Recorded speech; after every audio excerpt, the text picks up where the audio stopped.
Hello students, any education classes की इस video में आपका स्वागत है। आज के इस वीडियो में हम हिंदी विषय की 8 ग्रेड अभ्यास पुस्तिका जो कि कक्षा 8वीं के लिए मध्य प्रदेश राज्य शिक्षा केंद्र भोपाल के द्वारा वर्ष 2024-25 के लिए प्रदान की गई है। आज हम इसका पाठ 2 आत्मविश्वास, इसमें जो भी प्रश्न दिए गए हैं हम उन सभी प्रश्नों को देखेंगे कि उनके उत्तर हम किस प्रकार से लिख सकते हैं। तो इससे पहले पाठ के पूर्व की कुछ जो तैयारी दी गई है आप इसको पढ़ सकते हैं और समझ सकते हैं। हम चलते हैं प्रश्नों की ओर। तो इससे पहले कि हम वीडियो स्टार्ट करें, प्रश्नों को देखना स्टार्ट करें, आप चैनल को सब्सक्राइब कर लें ताकि आने वाले वीडियो का नोटिफिकेशन आपको मिल सके। तो चलिए हम देखते हैं पहला प्रश्न, जहां पर कि हमें बहुविकल्पीय प्रश्न दिए गए हैं, जिसमें पहला ही प्रश्न दिया गया है कि आत्मविश्वास का संबंध किससे है। तो आत्मविश्वास का जो संबंध है वह है मन से, जो कि हमारा विकल्प बी है। तो इस प्रकार से हमारा विकल्प बी सही उत्तर हो जाएगा, मन से। प्रश्न दो है, सामने वाले व्यक्ति की आधी शक्ति खींच लेने की विशेषता किसमें थी। तो सामने वाले की आधी शक्ति खींच लेने की विशेषता थी बाली में। तो इस प्रकार से हमारा विकल्प नंबर सी सही है, बाली में। प्रश्न 3, एकाग्रता को कौन नष्ट कर देती है। तो दुविधा है जो वो एकाग्रता को नष्ट कर देती है। इस प्रकार से विकल्प बी हमारा सही उत्तर हो जाएगा। प्रश्न 4, जिसमें पूछा गया है कि कृष्ण ने महाभारत में अपना उपदेश किसे दिया था। तो कृष्ण ने महाभारत में अपना उपदेश दिया था अर्जुन को। तो विकल्प डी हमारा सही उत्तर है। प्रश्न 5, कसौटी पर कसना मुहावरे का अर्थ है। तो कसौटी पर कसना मुहावरे का अर्थ है अच्छे से परखना। तो किसी को परखना कहलाता है, कसौटी पर कसना का अर्थ है अच्छे से परखना। तो इस प्रकार से हमारा विकल्प सी सही उत्तर हो जाएगा। प्रश्न आगे हमें रिक्त स्थान दिए हुए हैं प्रश्न क्रमांक 6 से प्रश्न क्रमांक 10 तक। तो हम देखते हैं कि इनमें हम क्या भरेंगे। तो पहला खाली स्थान है कि दुश्मन शब्द का हिंदी मानक समानार्थी शब्द। तो दुश्मन का हमें समानार्थी शब्द बताना है। तो दुश्मन का जो समानार्थी शब्द हो जाएगा वह हो जाएगा शत्रु। तो हमें देखकर ही इसमें से ही चयन करना है। तो जो शत्रु है वह दुश्मन का क्या है, समानार्थी शब्द है। अगला प्रश्न है कि खालिस्तान ने महाभारत में पांडवों को आत्मविश्वास से भर दिया। तो जो श्री कृष्ण जी हैं उन्होंने महाभारत के युद्ध में पांडवों को आत्मविश्वास से भर दिया। तो इस प्रकार से प्रश्न क्रमांक 7 में हम लिखेंगे श्री कृष्ण। अगला जो प्रश्न है उसमें पूछा गया है कि ज्योतिष शास्त्र के विद्वान को खालिस्तान कहते हैं। तो ज्योतिष शास्त्र के विद्वान को कहते हैं ज्योतिषी। अगला प्रश्न है, आत्मविश्वास पाठ खालिस्तान विधा का है। तो जो आत्मविश्वास पाठ है वह एक निबंध है। तो इस प्रकार से हम इसमें भरेंगे निबंध।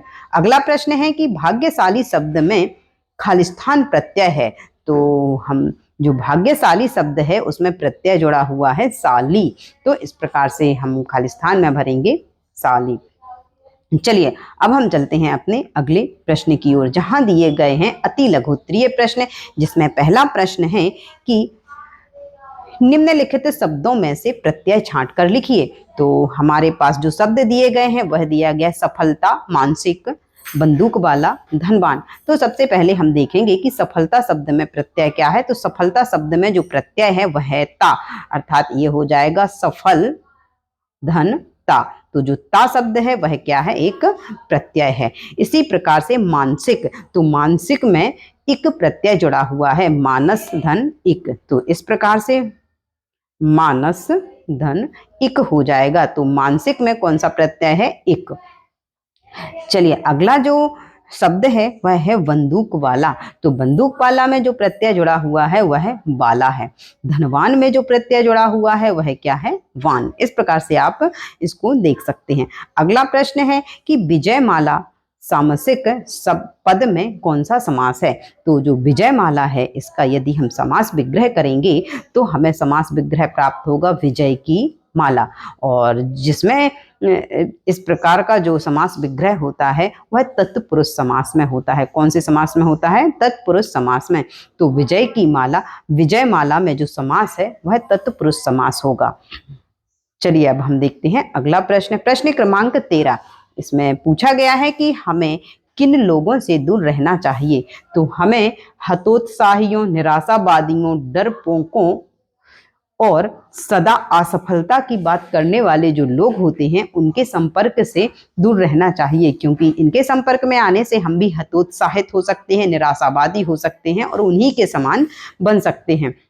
तो हमें ऐसे लोगों से हमेशा दूरी बनाकर रखना चाहिए। अगला जो प्रश्न है वह है कि राम बाली के सामने आकर क्यों नहीं लड़े। तो जो राम जी हैं वह बाली के सामने आकर इसलिए नहीं लड़े क्योंकि बाली को अपने शत्रु की आधी ताकत खींचने का वरदान प्राप्त था और राम जी इस वरदान का सम्मान करते थे, इसी कारण से वह उनके सामने आकर नहीं लड़े, बाली से सामने आकर नहीं लड़े। अगला प्रश्न है कि विरोधी को हम शक्तिशाली क्यों मान लेते हैं। तो देखिए, हम अपनी जो हमारा आत्मविश्वास है, हमारे आत्मविश्वास में कमी आ जाती है, अर्थात आत्महीनता, कायरता और कुसंस्कार, आत्मविश्वास में कमी के कारण हम विरोधी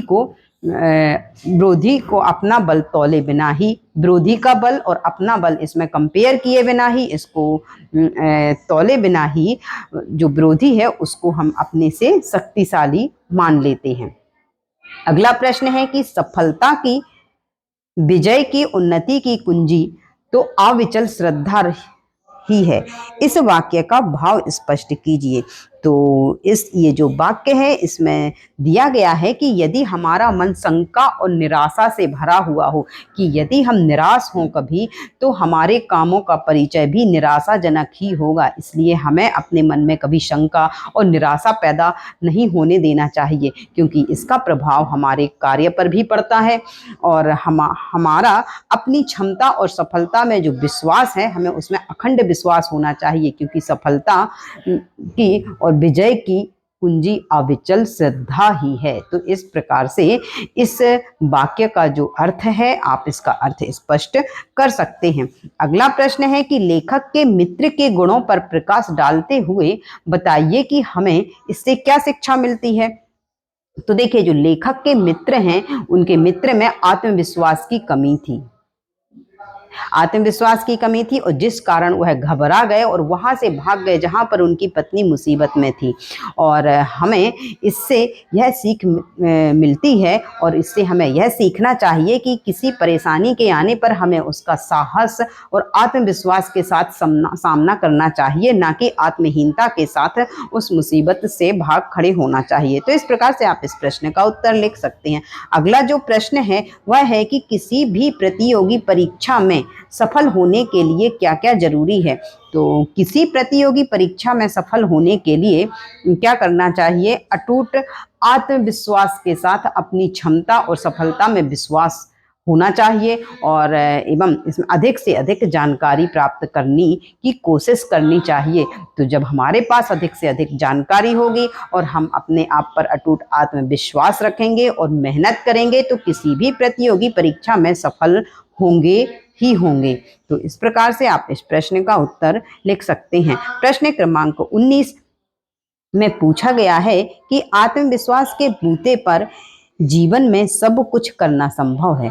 आत्मविश्वास पाठ के आधार पर किसी महान व्यक्ति का उदाहरण देते हुए उक्त कथन को स्पष्ट कीजिए। तो इसको हम आत्मविश्वास पाठ के आधार पर ही देखेंगे कि आत्मविश्वास के बूते पर जीवन में सब कुछ करना संभव है और हम इसके लिए नेता जी सुभाष चंद्र बोस है जो उनका उदाहरण लेंगे और इसके उदाहरण द्वारा हम समझ सकते हैं कि आत्मविश्वास के बूते पर किस प्रकार सब कुछ करना संभव है।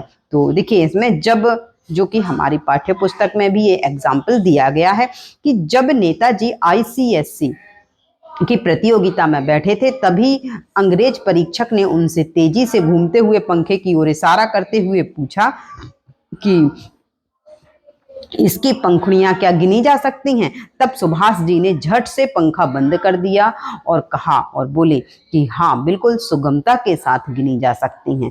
इस प्रकार सुभाष जी ने अपने आत्मविश्वास के साथ उत्तर देकर परीक्षक को प्रसन्न कर दिया। यदि वह यहीं घबरा जाते, उनके आत्मविश्वास में कमी आ जाती, तो वो परीक्षा पास नहीं कर पाते और परीक्षक भी प्रसन्न नहीं होते। तो इस प्रकार आत्मविश्वास के साथ हम किसी भी प्रतियोगी परीक्षा को पास कर सकते हैं। देखिए, प्रश्न 20 में एक गद्यांश दिया गया है और इससे गद्यांश को पढ़कर उसका सार अपने शब्दों में लिखना है। तो आप इस गद्यांश को पढ़ सकते हैं कि इसमें क्या लिखा है। आप इसको पूरा पहले पढ़ेंगे, उसके बाद ही ये इसका जो सार है वह लिखेंगे। कि इस गद्यांश में बताया गया है कि विपरीत परिस्थितियां आने पर व्यक्ति को अपनी क्षमताओं पर विश्वास नहीं होता है और वह अपना आत्मविश्वास, उसका आत्मविश्वास है जो कमजोर पड़ने लगता है। परंतु यदि उसे थोड़ी सी प्रेरणा मिले तो वह उत्साहित हो जाता है। ठीक उसी प्रकार जिस प्रकार हनुमान जी को उनकी शक्ति का एहसास जामवंत ने करवाया था और उन्होंने समुद्र को पार कर अपना कार्य पूर्ण किया, इसी प्रकार की शक्ति हम सभी में होती है। बस आवश्यकता होती है उसे पहचानने की। तो अपनी शक्ति को पहचानना चाहिए और अपने आप पर पूर्ण आत्मविश्वास रखना चाहिए, अपनी क्षमताओं पर विश्वास रखें। इस प्रकार से आप इस गद्यांश का जो सारांश है वो आप लिख सकते हैं। तो देखिए, ये जो हमारा पाठ था, पाठ 2 आत्मविश्वास, इसके हमने सारे प्रश्न देखे कि हम इनके उत्तर किस प्रकार से लिख सकते हैं। तो आप अपना ये जो पाठ है एट ग्रेड अभ्यास पुस्तिका में उसको पूर्ण कर सकते हैं। तो अब यदि आपको ये वीडियो पसंद आया हो तो आप वीडियो को लाइक करें और चैनल को सब्सक्राइब अवश्य कर लें ताकि आने वाले वीडियो का जो नोटिफिकेशन है वो आपको मिल सके। तो अब हम मिलते हैं अपने अगले वीडियो में। खुश रहिए, मस्त रहिए, पढ़ाई को जारी रखिए। जय हिंद, जय भारत।